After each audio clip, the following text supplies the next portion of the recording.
Hi, everybody. Welcome to Positive Discipline TV. This is a new monthly show created in partnership between Positive Discipline and Sproutable, designed to highlight the voices, wisdom, and diversity of positive discipline parent educators directly to the parents we serve. As trainers and coaches, we know that this work is super powerful and really messy. And with Positive Discipline TV, we're hoping to bring the practice of PD to life and leave viewers feeling empowered and encouraged to carry it on inside of their own families. I'm Casey O'Rourke, Positive Discipline lead trainer, coach, and adolescent lead at Sproutable. And I'm joined by my co-host, Julietta Skoog, who is also a positive discipline trainer and the early years maven at Sproutable. Each month, we're going to bring a different guest on to discuss how they are integrating positive discipline into the communities they serve. We are going to keep our eyes on the chat. So if you have questions that come up and it feels like a good time for us to pause and address them, I will be doing that. So please use the chat. We're super excited that you're here and really excited about our guest today. Jules, will you introduce Tammy, please? I am so happy to. We are so honored to welcome Dr. Tammy Keces. She is the founding head of school at Irvine Hebrew Day School, a WASC accredited positive discipline lab school serving students in K through 8th grades.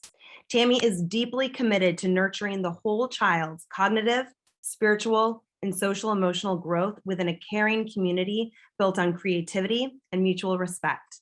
Tammy has developed innovative and unique programming through a Torah educational lens, including Hebrew immersion yoga, Israel STEAM, and Israeli art masters.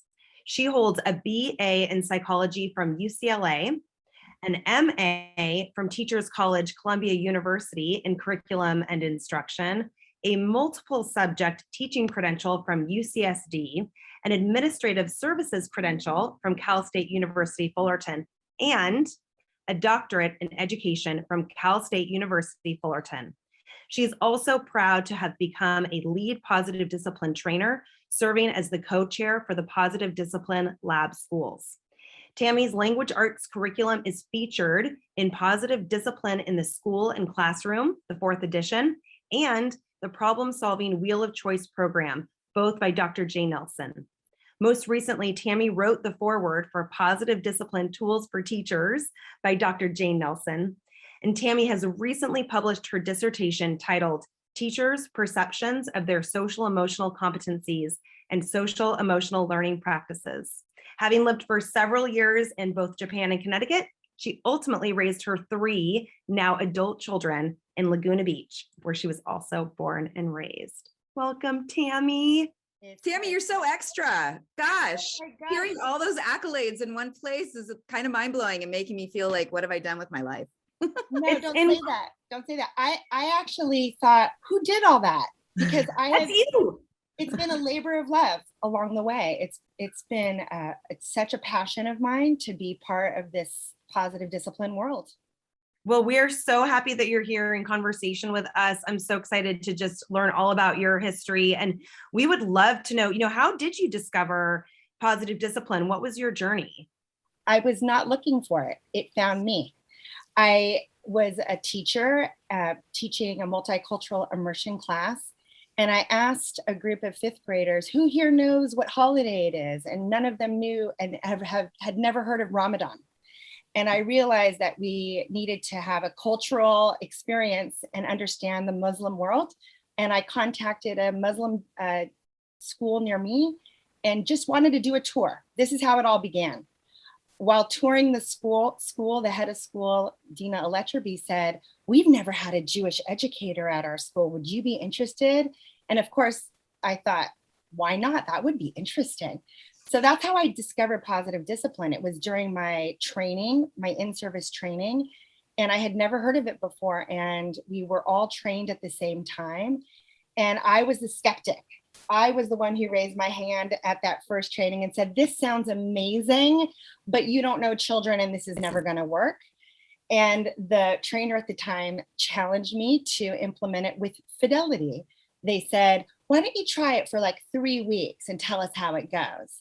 So I said, okay, I'm going to implement this with wholeheartedness and employ all the practices. And then I'm going to call them up and tell them, sorry, but you guys are nuts. But the opposite happened. I called Dr. Jody McVitie and others and said, oh my gosh, this is the missing piece to education and child development. I just found it. Thank you, Jane. That's how I felt. That was the beginning of my journey. And then from there on, I saw the magic happen in my classroom. I saw the students being able to problem solve together. I felt as an educator, I was finally building intrinsic motivation in the classroom. I was no longer this praise junkied cheerleader of an educator. I became thoughtful in my connections with kids and had a lot of faith in their own process of building relationships. And I did, I took it wholeheartedly and implemented it with fidelity. So that was the beginning.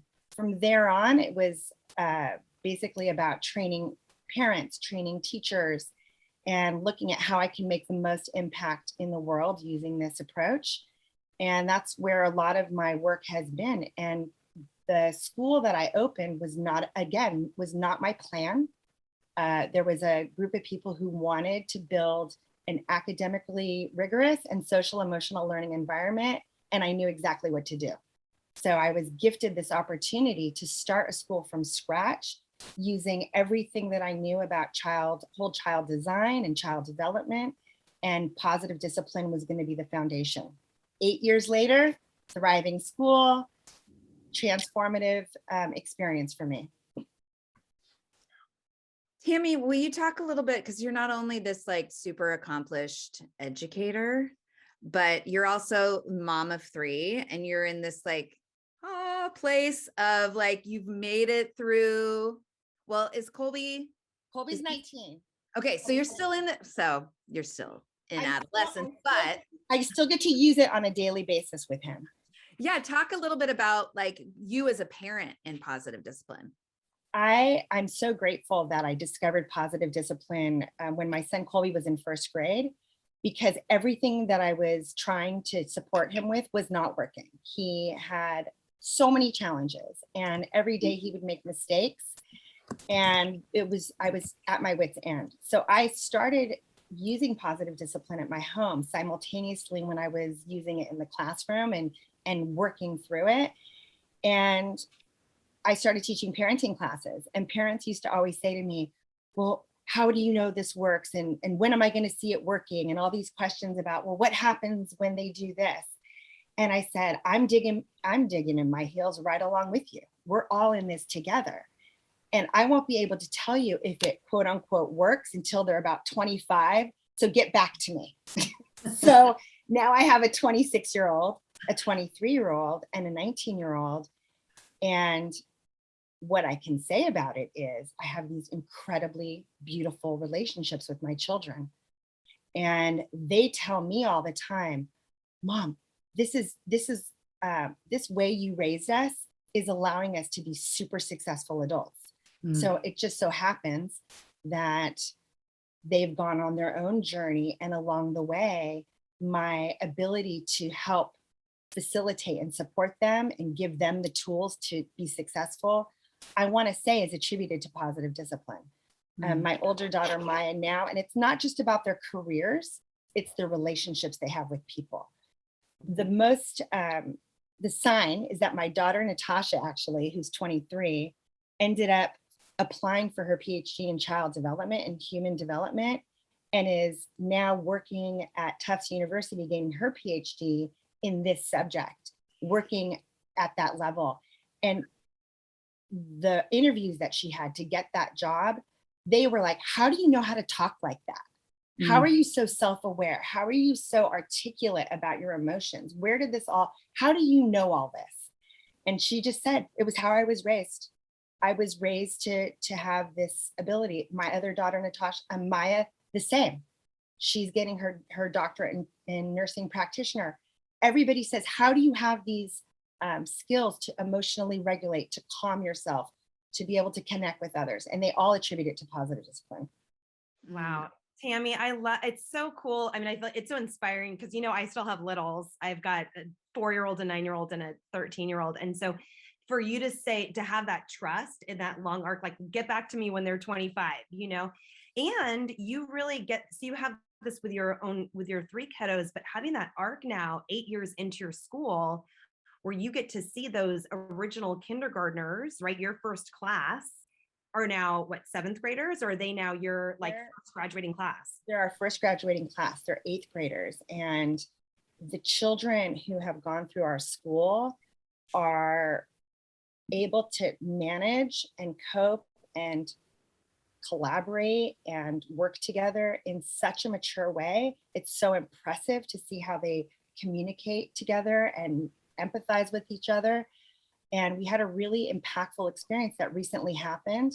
Yeah, will you share that story with us, Tammy? It's so powerful. Well, I want to say 2 things. My son Colby, who's 19, has had so many challenges in his life. And I've never given up on him because we have a rule. Colby, mistakes are opportunities to learn. We've said that mantra. It's okay to make mistakes. He has remarkably, in his 19 years, come up with new mistakes and has not repeated them, but has come up with new ones all the time. And he can walk through that door anytime and say, Mom, you're never going to believe what happened to me. And I'll say, tell me the story. What's going to be your plan? How can I help? So even that language, it's not about raising children who are quote unquote successful. It's about raising humans who can move through their own lives with their own sense of dignity and not feeling shamed about who they are and what they are.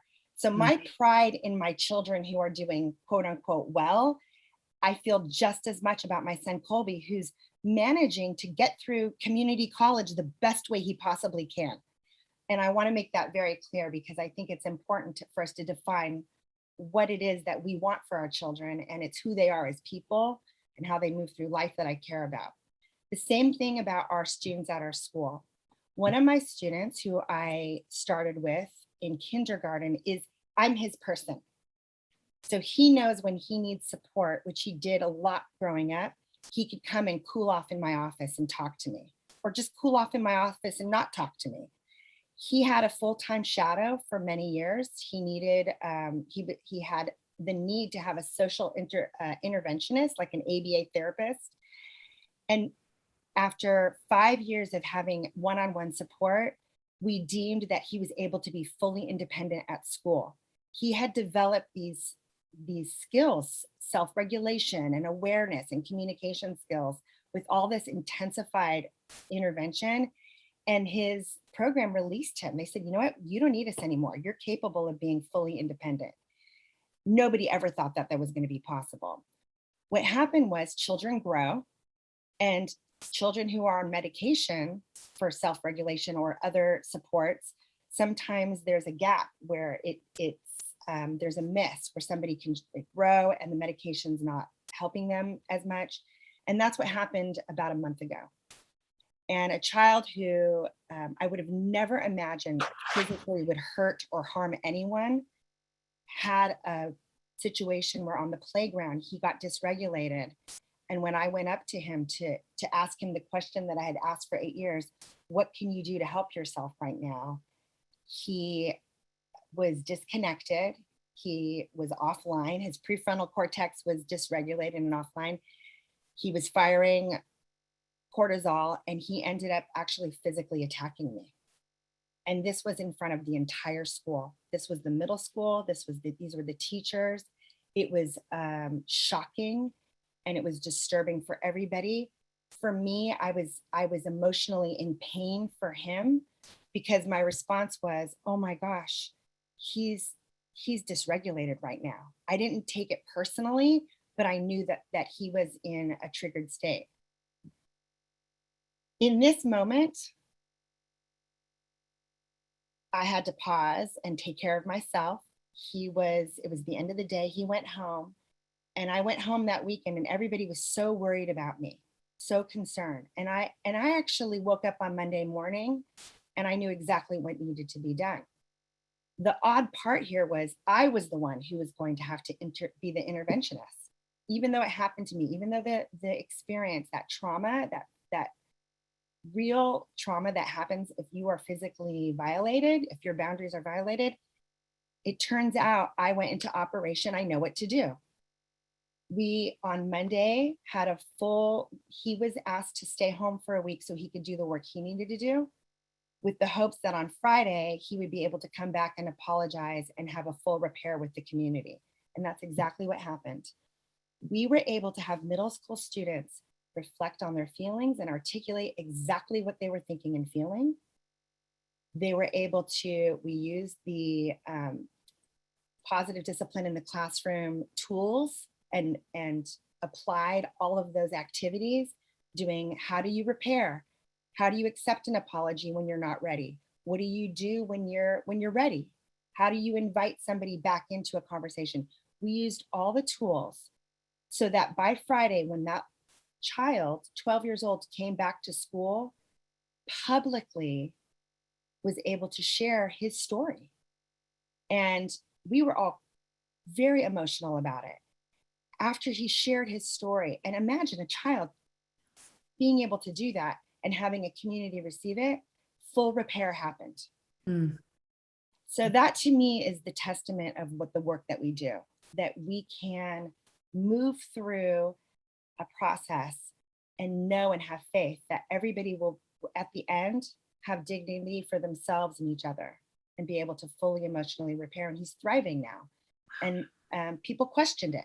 Mm-hmm. People wondered, is this going to be the time where this isn't going to work anymore? This was it. And if anything, the teachers and everybody thought, oh my gosh, we were able to fully heal as a community. Wow, Tammy, that's amazing. I mean, I think that the story that you're sharing of those extremes, because I know, I was in schools for over 15 years and started a positive discipline school. It was a public school in Seattle from the ground up. And the pushback that you can sometimes get from, parents, the other grownups who say, well, positive discipline only works for some kids, or what about the extreme kids, or what about what happens when there is physical violence, or when there are these extreme situations, where's the hard line? Where's the consequence, right? As Jane Nelsen likes to share, right, that the consequence is really disguised punishment, And so how did you, just that resolve that you have as an administrator with the pressure you must have, did you have pressure from the community or from your community? Like how were you able to sit in your own resolve for this is the protocol? That's like so major. I think that culturally, we've just never done this kind of process where people are allowed to share and be, sit in their feelings. And there's never been a pathway like this in our culture to move through our life experiences where we can heal and grow. So what our school is allowing for, because I think we're a Jewish day school, we're not public. We have the principles of Judaism helping us, the values of Judaism, where we want people to retain respect for each other. But we also know that in the Torah, there's every week a story about how something horrible happened. and we leverage those Torah stories to say, well, what could those people have done differently? What if they used an I statement? What if we understood the mistaken goals behind these stories? How can we put a lens on that? So in this particular situation, when things happen at our school, I get to rely on Torah and say, remember, relationships get broken. And how do we repair them and grow and learn and strengthen ourselves? I do have that behind me. It doesn't mean that parents don't question me all the time. I had a call the other day from a parent who said, I'd like for my son to not play with the other children for the next week because he's not playing nicely. I get those calls. And I had to jump on the call. And this is a parent who comes to all my parenting classes and they're in it. And I said, does this sound like a way to help that your child build skills? And I am able to use the tools and the language of positive discipline to turn them back to look at that for themselves. And I said, well, what's going to be best for your child? to remove them from a social situation or to actually facilitate their own self-advocacy skills and problem-solving skills. And maybe this is something they can put on a classroom meeting agenda. So my default is always to go back to that. And the parent has an aha moment. Oh, that's right. So as an administrator, that's my role, is to help always put them back on track. A lot of parents get off track with this, and we get them back on track.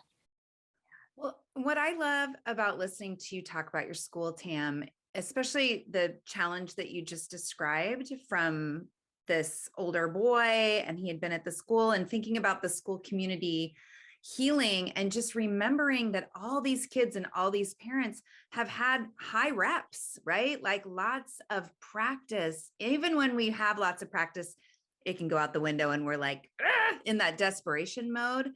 But I'm hearing you really holding the container for the community. And I'm hearing you reminding them, wait, we have something for this. Correct. We have something for this that's helpful. And that's one thing when I work with parents is I try to shift the language around. So we want to know what works. And I feel like when we talk about what works, it's like this immediate outcome, right? And so I invite people to really think, well, what's going to be helpful, right? What's going to be helpful in the long term? What's going to help everybody learn skills and practice skills? And I really am hearing you as the leader bringing that into the conversation. And will you talk a little bit more? Because I don't know anything about the Torah. And I would love to know, because I know that's a piece of your school, is really finding the intersect between the teachings and PD principles. Can you tease that apart a little bit for us and help us connect some dots? Absolutely. The Torah is what a lot of people know as the Old Testament. And the Torah is the Bible. And one of the things that's so incredible that I learned when I was working at the Muslim school is that the Torah is also something that the Quran references. Christianity and the Muslim religion and Judaism are all actually very interconnected, and the Baha'i religion. I mean, there's a lot of religions that have these similar values. And the Torah is a historical document that the Jewish people, there's different mindsets around how the Torah came to be. It was given to Moses. And some people think that it was just a book that was written over many, many years by many people.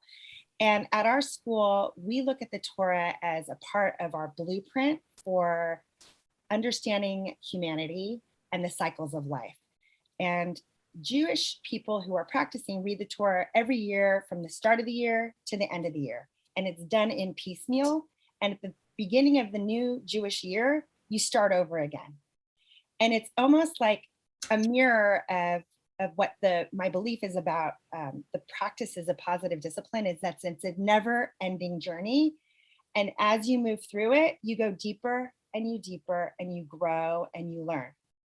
And it's a never ending, evolving understanding and depth.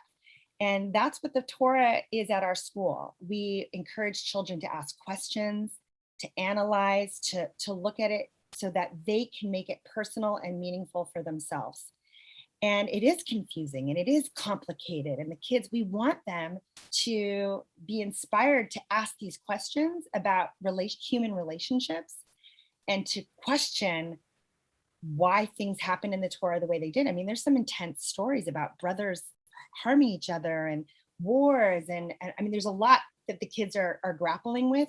And then we'll say, well, why do you think those siblings were fighting? Mm-hmm. What if you were that child and your parents sent you off into the desert, how would you feel? And what could you say? And what mistaken goals might be happening when that child acted the way they did, or the parent acted the way they did? So we want them to understand it through a contemporary lens that they can apply to. So it is making a very big impact on them. And that's how we're employing the Torah. And there's so much we can say about Torah education, but I found out a few years ago, Torah is being read and studied all over the world, even in Korea. It's a part of education in other countries. because it's like the Bible is literature and everywhere in the world. So we're looking at as an educational way of accessing it for children. But the positive discipline piece came into be because nobody had ever connected social emotional learning and Torah the way positive discipline has been connected to within our school environment. Now it makes sense to people. So if a parent is using the Torah to be strict with their kids, we'll say, where does it say that in the Torah? What it says is to create boundaries. Just because somebody somewhere said, oh, it's, you have to be really strict. Or a lot of Jewish people believe that the Torah says you're supposed to let your children run free for the first 7 years of their life. They should be children. Where does it say that in the Torah? Actually, it does not. It says that we're supposed to create an environment where they feel capable. So if you're being a permissive parent, that is not in the Torah. So we're actually helping even our own families who have been practicing Torah or studying Torah rethink what they've learned and understood about it. Oh, that's fascinating. Thank you, Tam. Thank you for sharing that. I have a question, a thought from the chat. You ladies ready to hear it? Yes. So Martin was sharing that he always wondered about requiring children or even adults to apologize. I love this. If it's before they're emotionally ready, but feel pressured to do so, it may be counterproductive for the child and feel not sincere to others. What are your thoughts around this? I'm so glad Martin brought this up because I completely agree with you, Martin, that if we force a child to apologize when they have not really reflected on what they're apologizing for and they're not genuine and sincere about it, there's no point. There's no point for them. It's not meaningful. And the recipient it's not going to land for them as well. So what we're teaching children is in order to offer an apology, for you to have a moment or however long it takes you for that self-awareness and recognition and to reflect and acknowledge. And that actually is one of the criteria for social emotional learning benchmarks for children, that forcing them to apologize is really not helping them develop those life skills. And the people who are receiving the apology don't think it's genuine, and it doesn't repair and heal the mistake. So we don't, this example of this boy who ended up offering an apology to come back to school, there was a lot of behind the scenes conversations about that. What we wanted for him to heal the mistake, the horrible,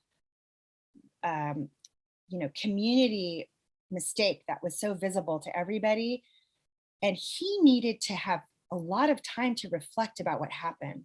When he came to apologize, it was, you could see, so important for him. He wanted to heal. And the apology letter I have, and I can share it with you all separately. The thing that was so remarkable was after he apologized, one at a time, the children, this was unprompted. We just let it be. It was very quiet. And the children who were in his presence accepted his apology explicitly by saying to him, "That was really brave of you. I really appreciate now knowing where your heart was and how sad you felt." I mean, they all, one at a time, repaired with each other. And that to me is what we really are. That was the goal. That's the ultimate goal. And Tammy, my hunch is, that from kindergarten on, that's been woven into your lessons, into your classroom meetings, into your teaching around perspective taking, by even enlightening them about the mistaken goal chart and where could this deeper belief behind the behavior be, and opening up that capacity for compassion and empathy in a developmentally appropriate way, per grade, so that by the time there is this type of an apology, they're able to really be skilled enough to give it, to receive it, to reflect on it. Yeah.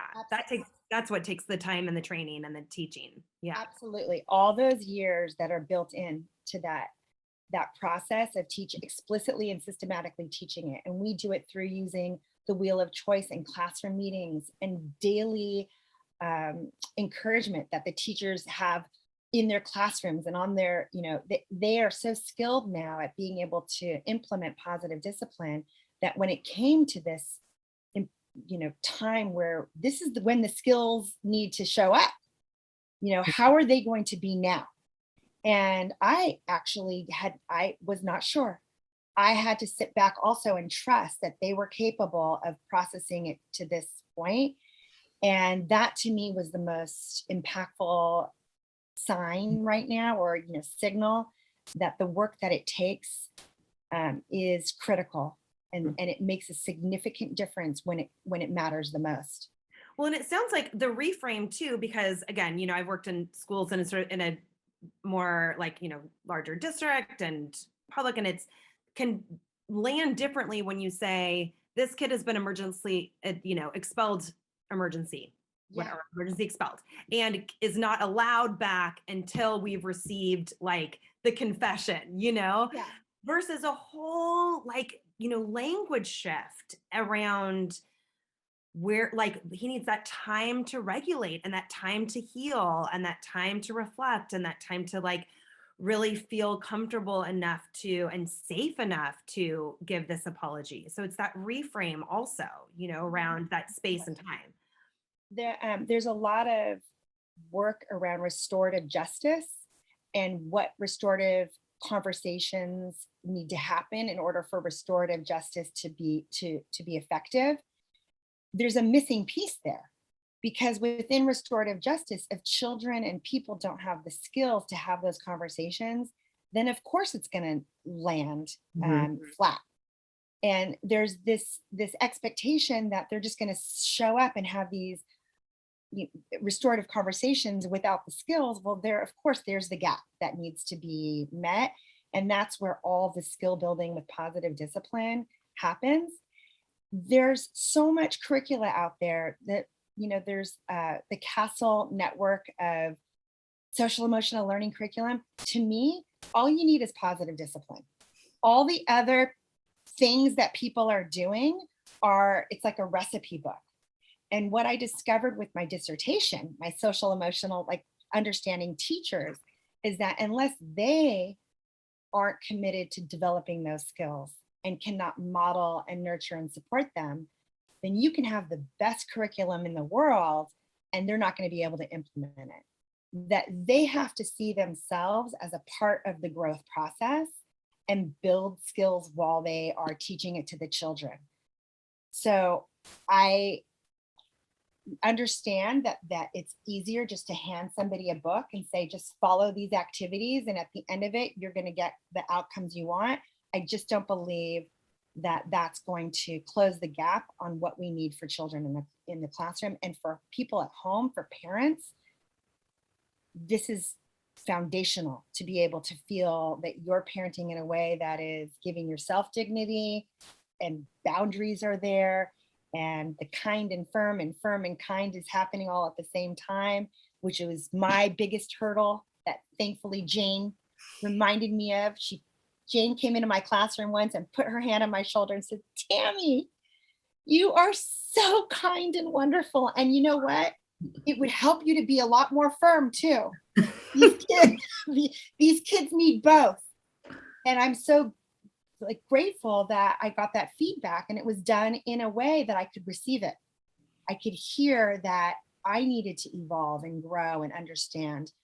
So the work that we're doing at the school is the same work that I tell the parents is, helping them with this balance and knowing the reason why you're doing it. You're doing it because of all the skills that the kids are going to learn and how capable they'll feel at the end of the day. So one thing that's coming up as I listen to you talk about how we be and the tools that we use is, there's the tools and the strategies, but then there's the user of the tools and the strategies, equally as important. And something that you said, Tammy, that really hit me is that I think is really a huge piece of being a positive discipline parent, being a positive discipline teacher, is trust. Like truly trusting and having faith in the child, in the process, in the container, because man, when that gets wobbly, the energetics of the relationship is really affected. So I just want to highlight that and thank you for bringing that up, because again, leaders, whether we're leaders of schools or leaders in our family, it's really up to us to hold and to embody that sense of like, hey, I trust. I trust that this is, what our family needs. I trust you. I trust that you can, thinking about how brave it is to own our mistakes and to make repair, even as adults, right? Having someone say to you, like, you are totally capable of this. I have faith in you. It's such a lift, and it's such a motivator. And it's such an opportunity for me then to feel like, oh yeah, I can have faith in myself. I am capable. I can do this hard thing, even though it's uncomfortable. I think you just said the magic word is the hard thing. The reason why a lot of people are challenged with this process is because it doesn't necessarily come easy to a lot of us to implement this practice, because we weren't raised with it. So it's work. And the work that we're doing is hard, and we have to think about it. And we, until it becomes until you're being able to do it without having to think about it, which takes many, many, many years, it is work and it is hard. And you want evidence to know that it's going to work, because why am I doing all this? Why am I being so patient? And why am I thinking about all the words that I'm saying? And why am I doing these family meetings? And, and why am I doing this? And until you feel like a lot of people have evidence, then why am I going to do all this work?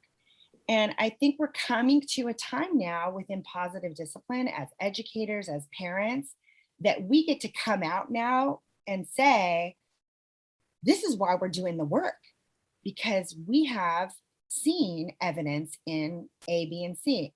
Now, in the school environment, Jane used to always say, this is one of her mantras, children do better when they feel better. Well, what does that mean academically for children?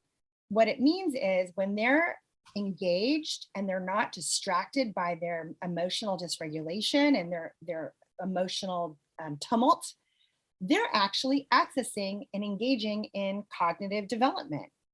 The other things that we love about life, which is learning and growing, and our students at our school are able to focus and engage at such a high level because they're getting to express themselves emotionally, and that all of these other aspects of who they are as a developer get addressed. So the evidence at our school is showing a high level. We've collected data on this using a national normative based assessment for math and reading, because I wanted to track their academic development. I was curious, is their ability to regulate and feel happy and connected in a community of belonging going to affect how they learn? Well, I have a lot of evidence, and I think 72 kids who are high achieving matter, but I would love to see, we have a very small school, but I would love to see schools across the country adopting this. And this is not a promo at all, but I think it's time now for us to take this into classrooms, into a more expansive way. And then we'll see if we're going to close the learning gap. Until we do this work on a very large scale, we'll never know. But I think we're ready for it, and we're primed. We're primed and ready. So we have a celebrity guest who's actually spent a little bit of time in Tammy's classroom, who would love to come on and share about how one of the positive discipline activities was inspired by her time with you, Tammy. Ooh. So celebrity guest, are you ready to join us? I am. Hi, Jane. Jane, hi. It's nice to see you.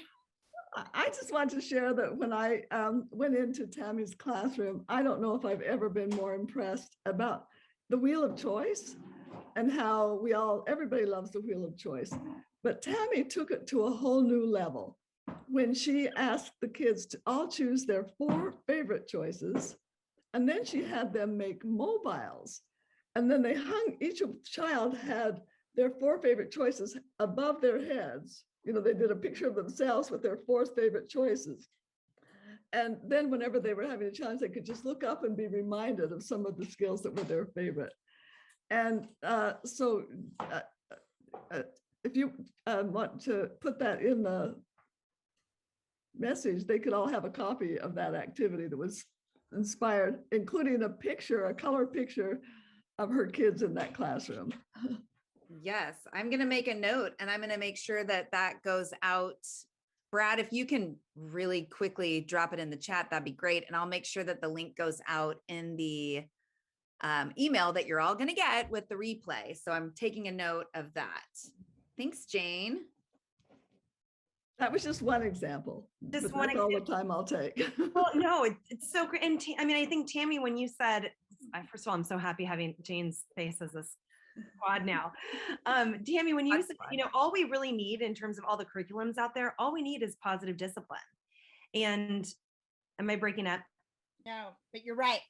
I'll pause. The positive discipline wheel of choice is the way to explicitly and systematically give the kids skills. And we started in kindergarten. They build this wheel of choice with about 12 pieces. By the time they're in middle school, there's a lot of tiny little pieces that the kids end up adding to it. And so our students see themselves as this never-ending growth process. And in every classroom, there's a reminder of the strategies and tools that they can access when they need help solving a problem. And when the children start to have an issue very young, they'll say, the teacher, can you help me? And the teacher will say, do you remember our wheel of choice? Let's walk over and see what you can do for yourself. What have you tried? And let them say, well, I've tried this. And well, if it didn't work, what else could you do? Well, I could put it on the agenda for our next classroom meeting. Great.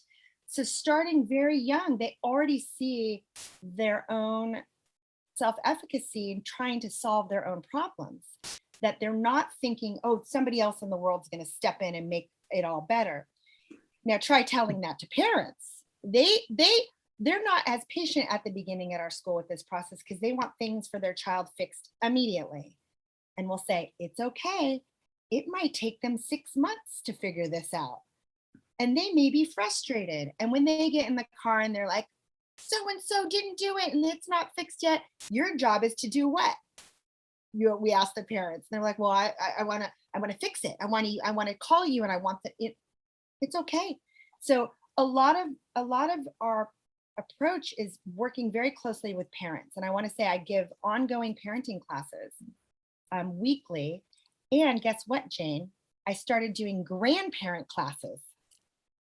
And this actually has been fascinating because I have a group of grandparents who show up now feeling terribly guilty about how they raised their children. And they want to know what can they do to help now repair their relationships with their adult children so that they can have access to their grandchildren. So it's generational. We're starting to see that now we're moving in a direction where generations of maybe disconnected relationships or relationships that could have been shaped based on more respectful communication is starting to shift. Love that. So beautiful. I have to just ask Tammy, we have a lot of trainers who are on this, watching this, and as a trainer myself and working in schools and 3 kids and Sproutable, and I'm hearing all that you're doing and your passion and your energy. What's your secret? How do you keep going? How do you do it all? I am so deeply committed because I've seen the impact on my teachers. We have high retention at our school. We've had teachers join us at the beginning and they're still here. We have a lot of families who have said this has saved our lives. Our child could have never gone to another school and been seen and heard. We have children going home and feeling like they're supported and loved. And so the work that I'm doing, I get fed by the feedback from the parents and the teachers and our community. And actually, our whole community now, our school has become a hub of positive discipline, where organizations are coming in and I'm facilitating meetings with groups of people that have never sat at a table together. And I just did a brainstorming process with a group in the community where we were planning a community-wide event. And guess what I did? I started with, what are our hopes and dreams for this event as a community? And they loved it. Oh, we've never done anything like this. I go to my toolbox and I adapt and I use it for everything. And it's working because it's bringing people together in a healthy, loving, positive way and shaping beyond our classrooms in our communities, within our families. So that's what keeps me going, is seeing the impact. And it is it's a lot of work, but I don't see it as work because I see it for me as a way of also connecting with others. And I have a lot of my MO is meaning and significance in our lives. Like we talk about our top cards. And I find that this work gives me so much meaning and feels so significant and impactful that it drives me. It's like a loop of intrinsic motivation that I keep getting further and further and deeper into it. Wow. Tammy, can you just, for the people that don't know, I know I mentioned it in your bio and we referenced it, but really what being a positive discipline lab school is all about? A lab school was developed a few years ago, the idea of having a basic criteria to implement positive discipline as a whole school model. So there's many different people in the lab school network that are at different stages in their implementation. There's schools that are just now saying, I want to commit to this, and maybe they've just done one training. And there's schools that have lead trainers like myself on the administrative staff and everything in between. And the idea is that we're all, again, on a trajectory towards growing our positive discipline implementation, and that there's many different stages of that. The goal would be for me to have all schools at least start with a 2-3 day core training to get the theory and the practice into place. And then the commitment is saying, what is there has not been a criteria fully developed yet. It's kind of in the works right now because people want to know, well, what will a lab school look like? If I'm doing this, will I be a lab school? Positive discipline has evolved so much in the last 13 years since I've been with it. And we're just like, it's like every day we're growing and building. The commitment to be a lab school is saying, I would say that your teachers at a minimum should be trained as a school in positive discipline. It's very challenging for one person or two people to do it. I think having administrators and school leaders who are interested in wanting to do this, they need to do the work themselves and really become skilled so they can support their staff. So there's a couple questions in the chat. We have a few more minutes. One is around, we talked a little bit about apologies and repair. And so Amy asked, as a follow-up, how do we work with children? What's the process of supporting them towards being ready to offer up an apology, to put on that bravery and make it happen? Another question is what any suggestions we have for preschool teachers that are working with challenging behaviors in the classroom. Either of those questions you ladies want to take a stab at? I just want to say these last 2.5 years have been really hard on the mental health and well-being of everyone in schools.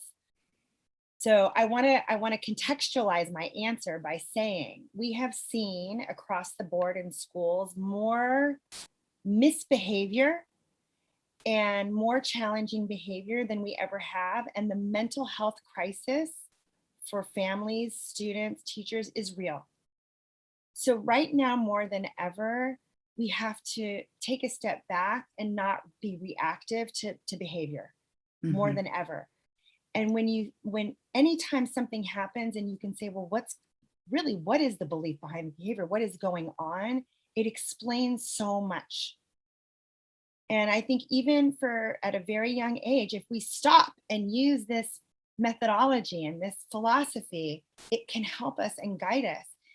And I think that we often feel very disturbed by a child's behavior. And well, why?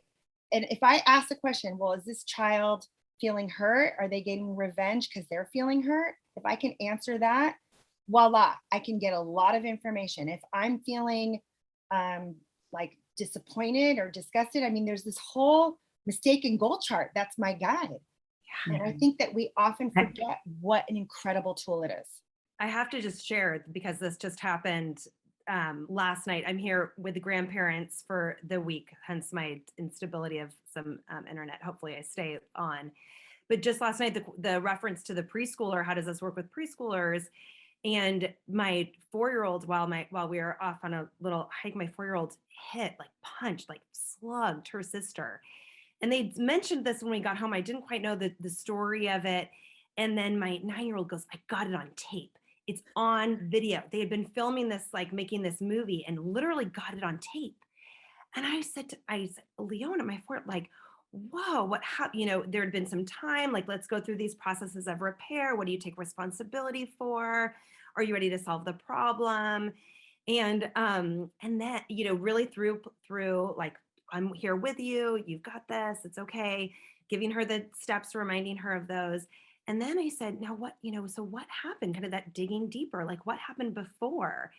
And we had it on tape, right? What happened just before that? And she was able, since we've been practicing since they were really little with this kind of skill building, like you do, Tammy, from day one, slicing it thinner, especially with preschoolers, doing it through play, doing role play. We had stuffies out to show that she was actually scared. The play and the role play that she had been doing with her older sister had gotten really scary. They were playing school, and her older sister was kind of being this mean teacher, and she got really scared. And she was able to say, it got really scary for me.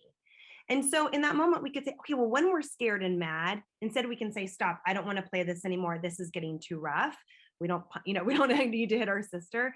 That process and role play, skill building, slicing it thinner, getting to what happened before, not just taking it as that, we don't do this kind of behavior right out of, surface level, helped us go so much deeper. And that repair process and that vulnerability of me being embarrassed in front of the grandparents, all these things, allowed us to just really grow. I mean, you could feel it. You could feel the energy in all of our relationships last night grow through that, especially when her sister said, oh, Leona, I had no idea you were so scared. I'm so sorry. That was not my intention. For a 9-year-old to say that. Yeah. So.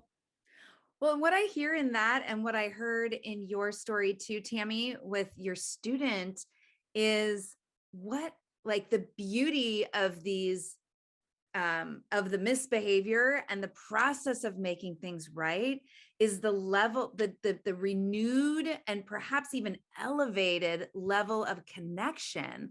I'm thinking about all those kids, Tam, who had that one-on-one with this boy and said, I see your courage, right? I see your pain. I see your process, and how that must feel for him to be held that way, and how it felt for Leona to be seen and held that way, and I think as parents, as teachers, sometimes it's why does it have to be so hard? Or why do these challenges have to happen? And thank goodness, because it really can add to the depth of the relationship that we're in when we move through these processes. And these processes happen because of challenging behavior. And Jane, I hear your voice is in my head so often when those moments happen, just like you said, Casey, and it's and I hear you say, you can go even farther. It's actually, mistakes are wonderful opportunities. In fact, you would never have gotten that skill. You would never develop it if it had never happened. It's okay. You literally, your voice sort of helps soften me sometimes. And just think I get a little emotional about it, honestly, just hearing you say it's okay. And even for me then to say, now I get to model, because I made some mistakes, of course, as you do when you're at the in-laws, to say, hey, I take responsibility for making you feel that way, or I'm sorry it landed in that way. That wasn't my intention. And I think the positive discipline, community of trainers, of the parents that are in the classes with us, your voice in our head, Jane, saying it's okay to be human. You belong here, no matter what. Love that. Parents really want to hear that over and over again, even though we say it. How many of us really can believe it? So we have to keep remembering that mistakes are for us and for children. Yes. Tammy, can you share where if people want to get in touch, if they want to find out more about your school or any trainings that you're offering, how is the best way to get in touch with you?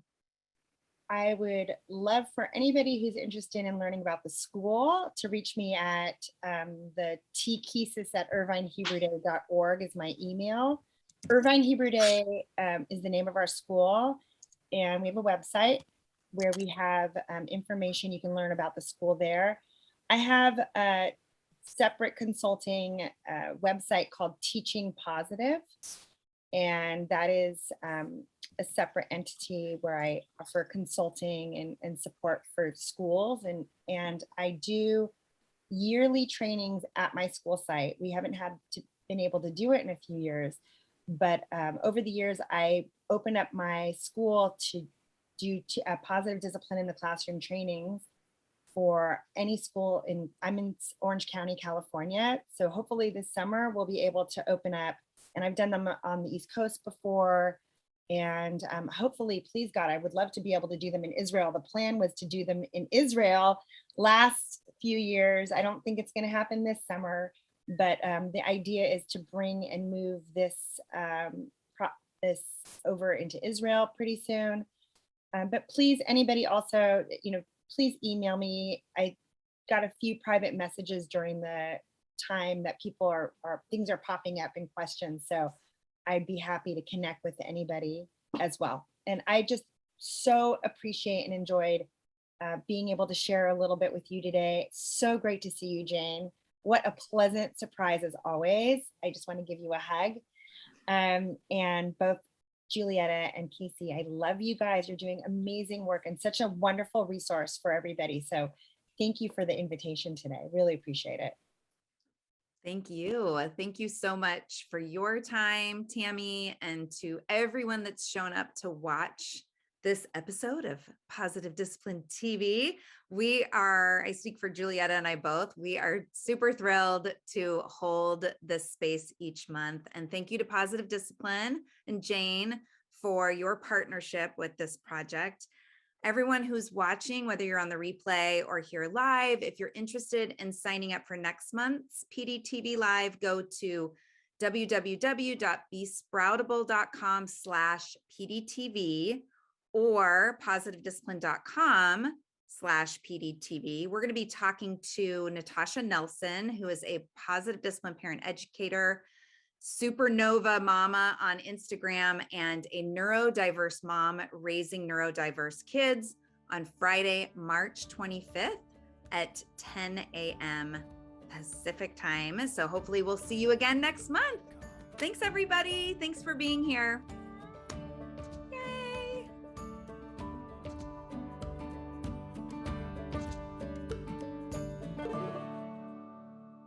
Real moments are learning moments.